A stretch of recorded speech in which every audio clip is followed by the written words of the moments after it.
When you look at a meadow, what do you see?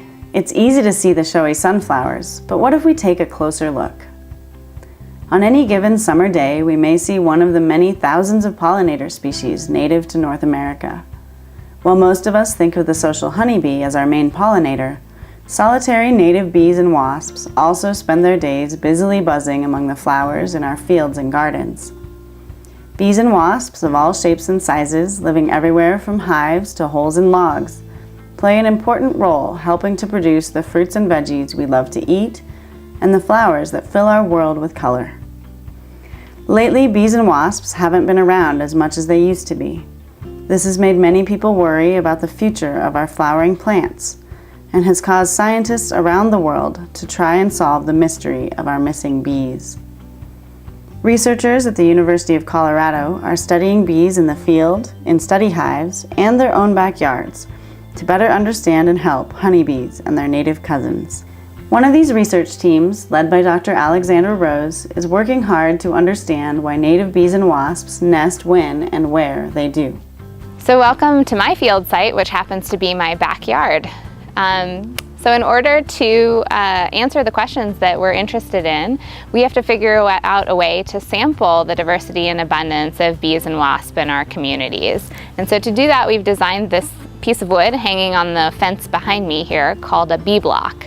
And basically a bee block is a house for bees. So it has 40 different tunnels of 8 different sizes for different sized bees and wasps. And the bees and wasps can use this to make their nests to rear their offspring. When they're done laying their eggs in there, they make little plugs of vegetation or other materials to seal their babies off from the environment. And those nest plugs can give us a great clue into who's actually been using that hole to breed.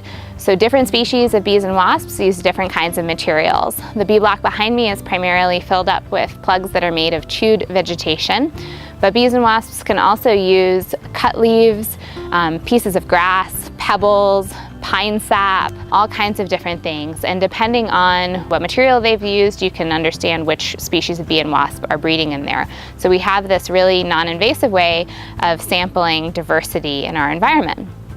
But the trick is that in order to understand how the bee diversity here in my backyard relates to bee diversity across the whole state of Colorado, we need a lot more data. And so in order to do that, we rely on the power of citizen science for this project. Citizen science is the field of using volunteers who may not necessarily be scientists to actually collect and in some cases analyze data for actual researchers.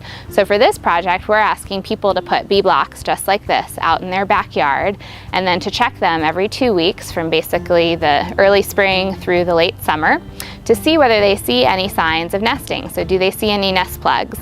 And if they see nest plugs, they can either take a picture of them or they can go online and describe to us what they're seeing. And that gives us some indication of which bees are present in their yard and who's breeding there. And so by doing this with lots and lots of volunteers all across the state, we can get the amount of data that we need essentially for free. Following their first field season, when hundreds of volunteers set up bee blocks in yards across Colorado's Front Range, Dr. Rose and her team have found some interesting patterns. One of these patterns has to do with when bees choose to nest. Using Dr. Rose's data, we can take a closer look at these patterns. Why do you think some pollinators nest earlier than others?